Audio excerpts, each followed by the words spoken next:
Tuh. Iso iku. Udah aman ya. Agak pusing ya, tapi Guys. sebenarnya sih gampangnya ya teman-teman. Assalamualaikum warahmatullahi wabarakatuh. Kami dan teman-teman ini dari sebagian kelompok di mata kuliah Islam dan Budaya. Kami akan menyampaikan beberapa materi yang udah terpapar di layar tersebut.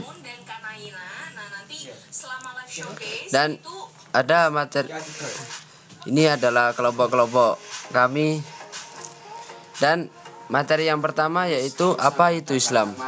Apa itu Islam? Dan ini akan dipaparkan oleh saudari Alfifara.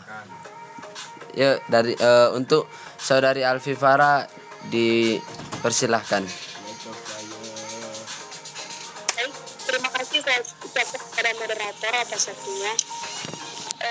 Islam di sini berasal dari bahasa Arab yang berasal dari kata aslama yuslimu islaman, yang artinya patuh atau menerima dan memeluk Islam. Dari uraian tersebut dapat disebutkan bahwa arti yang terkandung dalam kata Islam adalah kedamaian, kesejahteraan, keselamatan, penyerahan diri, ketaatan, dan kepatuhan. Yang dapat kita artikan bahwa serah diri, tunduk, dan patuh kepada kehendak ilahi. Kehendak ilahi wajib ditaati oleh sepenuh hati oleh manusia. Manfaatnya bukan hanya untuk kita saja, tetapi untuk kemaslahatan manusia itu sendiri. Sebagai agama wahyu yang terakhir, syariat Islam memberi bimbingan kepada manusia mengenai semua aspek kehidupan. Agama Islam merupakan suatu akidah, syariah, dan akhlak yang mengatur hidup dan kehidupan manusia dalam berbagai hubungan. Dapat diartikan bahwa Islam adalah suatu agama yang telah mengatur seluruh kehidupan umatnya. Islam juga merupakan agama dengan perantara wahyu Nabi Muhammad untuk dikembangkan kepada umat manusia seluruhnya dan sepanjang masa, yang berpedoman kepada kitab suci Al-Quran dan dinamakan hadis nabawi atau sunnah Rasul. Terima kasih. Saya kembalikan kepada moderator.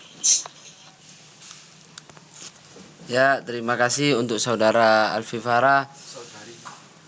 Alfifara yang telah memaparkan materi tersebut.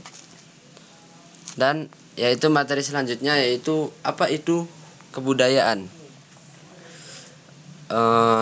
Sebelumnya kalian ini akan dipaparkan oleh saya pribadi sendiri. Sebelumnya mungkin kalian sudah mengetahui apa itu kebudayaan. Yaitu kebudayaan biasanya yaitu budaya Jawa, adat istiadat Jawa kayak gitu. Nah, kebudayaan sendiri itu berasal dari bahasa Sanskerta yaitu budaya. Kebudayaan, tapi kalau bahasa Sanskerta itu pakai DH gitu. Yaitu budi. Berawal dari kata budi. Budi yaitu mempunyai arti yaitu akal pikiran. Terus kemudian kelakuan yaitu tingkah laku kita. Dan norma. Lah, kemudian kata daya sendiri itu berdiri hasil karya ciptaan manusia, yaitu kebudayaan yaitu budi dan daya. Yang mana kalau kita simpulkan yaitu budi merupakan kelakuan atau akal atau norma yang keluar dari atau ciptaan dari manusia itu sendiri. Dan poin yang ketiga yaitu kebudayaan. Kebudayaan merupakan hasil kegiatan dan penciptaan batin akal budi manusia seperti kepercayaan, kesenian, dan adat istiadat. Mungkin keterangan singkat ini semoga kalian paham. Dan keterangan yang selanjutnya yaitu materi yang selanjutnya yaitu Islam sebagai agama dan kebudayaan, dengan judul Islam sebagai agama dan kebudayaan akan dipaparkan oleh saudara Muhammad In'amul Hasan. Waktu dan tempat kami persilakan. Ya, terima kasih kepada moderator. Selanjutnya saya akan membahas Islam sebagai agama dan sistem kebudayaan. Membahas tentang agama dan kebudayaan terdahulu, agama sendiri sangat berkaitan dengan budaya. Dengan hadirnya agama, kebudayaan terus berkembang dan mengalami proses dialektika yang akan terus menawarkan suatu pembaruan sesuai perkembangan zaman. Inilah kenapa agama merupakan suatu sistem kebudayaan. Agama sangat berdampingan erat dengan budaya, keduanya tidak dapat dipisahkan. Bahkan agama masuk di Indonesia sendiri pun berbaur dengan kebudayaan Nusantara, saling melengkapi dan berakulturasi budaya. Bukan untuk mendiskriminasi atau mengeliminasi salah satu antara agama dan budaya. Apalagi kebudayaan di Indonesia bersifat mendorong menurut Profesor Kusmodi SH. Seperti datangnya agama Islam yang ajarannya berjalan dan melebur dengan kebudayaan Indonesia kuno dengan tanpa melepaskan asal kepribadiannya. Dalam kehidupan masyarakat, sudah sangat jelas bahwa agama dan budaya tidak berdiri sendiri. Keduanya memiliki hubungan yang sangat erat atas perannya di masyarakat.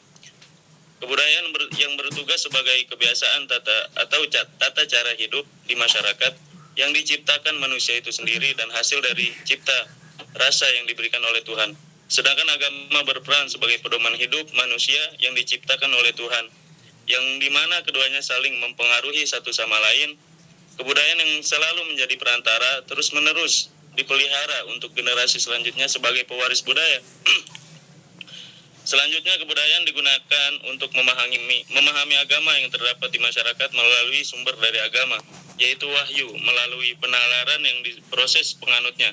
Sebagai contoh, kita membaca kitab fikih. Fikih merupakan pelaksana dari nas Al-Quran maupun hadis, sudah melibatkan unsur kemampuan manusia. Dengan itu, agama menjadi membudaya atau menyebar di tengah-tengah masyarakat. Sebagai contoh lagi, ketika kita menjumpai model hijab, berpakaian, kebaya atau yang lainnya, itu semua dapat kita jumpai dalam pengalaman agama. Terdapat unsur agama yang ikut berintegrasi. Sebaliknya, tanpa unsur budaya, maka agama pun sulit untuk dikenali secara jelas. Oleh karena itu, kenyataan adanya membuktikan bahwa agama-agama termasuk agama di Indonesia telah membuat manusia makin berbudaya, sedangkan budaya adalah usaha manusia untuk menjadi manusia. Clifford Geertz adalah salah satu tokoh ilmu antropologi dan tokoh ilmu sosial. Selain itu, beliau tertarik juga dengan agama. Beliau menuliskan segala sesuatu tentang kehidupan manusia pada bukunya. Tak lupa juga dengan hal mengenai agama. Clifford Geertz berpikiran bahwa manusia memiliki pikiran yang tidak sama dengan sekelompok serangga, dikarenakan manusia hidup dalam suatu sistem yang kompleks, yang dimana kebudayaan, pendekatan Geertz tidak hanya digunakan pada ilmu sosial, tetapi juga pada agama. Pemahaman Clifford Geertz mudah ditangkap oleh manusia karena beliau menyampaikannya sesuai dengan kapasitas manusia. Agama merupakan suatu peraturan yang mengatur kehidupan manusia, baik sesama manusia, dunia, maupun lingkungannya. Sifatnya yaitu pribadi yang diwujudkan dalam tingkat-tingkat keagamaan yang bersifat individu atau kelompok yang mencakup sebagian atau seluruh masyarakat. Sedangkan dengan kebudayaan, banyak manusia yang mengartikan bahwa arti kebudayaan yaitu kesenian atau hasil karya manusia, yang juga mencakup pengetahuan, kepercayaan, moral, hukum, adat istiadat, kesenian, dan kemampuan yang didapat manusia sebagai anggota masyarakat. Agama tidak akan bisa diaplikasikan tanpa kebudayaan. Kebudayaan itu budaya itu budidaya. Budidaya itu bahasa Islamnya adalah ijtihad. Sebenarnya teknologi pun juga merupakan budaya. Agama tidak bisa mengelak kebudayaan dan teknologi. Teknologi merupakan pekerjaan agama. Kebudayaan adalah pekerja agama. Tidak mungkin jika kita menerapkan agama dengan menyepelekan, dengan menganggap budaya itu di luar agama. Seperti halnya dengan agama manusia diwajibkan menutup auratnya. Yang pasti kita membutuhkan suatu kain atau pakaian guna menutupi aurat. Sehingga kita memaknai menggunakan kedua tangan kita jika tidak ada kebudayaan. Maka kita akan merasa kesulitan untuk memakai pakaian. Dengan demikian bahwa agama dan budaya memang benar-benar tidak dapat dipisahkan. Namun kita juga harus pandai-pandai memilah budaya mana yang bagus dan budaya mana yang sesuai dengan syariat atau dengan agama. Budaya bukanlah merupakan sumber hukum. Budaya juga merupakan hasil karya manusia, sehingga tidak semua budaya sesuai dengan aturan agama. Budaya tidak hanya memiliki bangsa kita, budaya bukan hanya milik bangsa kita, bahkan negara luar pun juga memiliki budaya. Seandainya budaya merupakan pedoman manusia, maka Allah Subhanahu wa Ta'ala tidak akan menurunkan Al-Quran sebagai pedoman hidup manusia. Orang-orang yang masih berpedoman pada kebudayaan yang bertentangan dengan agama Allah Subhanahu wa Ta'ala disebut sebagai kafir, karena hal tersebut merupakan hawa nafsu dan akan dijadikan tradisi oleh mereka. Sebagai orang Islam, tidak seharusnya kita buta mata hanya karena budaya. Tidak sepatutnya menutup telinga hanya karena budaya. Sebagai seorang muslim dan muslimah, tidak sepantasnya kita membuka aurat hanya karena budaya. Mari kita sempurnakan kebudayaan nenek moyang kita dengan mempertahankan budaya tradisi timur yang sesuai dengan syariat dan menggantikan kebudayaan yang bertentangan dengan syariat dengan sunnah Nabi Muhammad SAW. Sebagai orang Islam, menjalankan ibadah dan ketaatan kepada Allah dan mengikuti jejak Rasulullah yang baik merupakan kebudayaan yang paling tinggi, paling mulia dibandingkan dengan tradisi. Sehingga ibadah atau ibadah merupakan faktor rutinitas. Namun jalankan ibadah dengan penuh penghayatan, bukan karena budaya atau tradisi.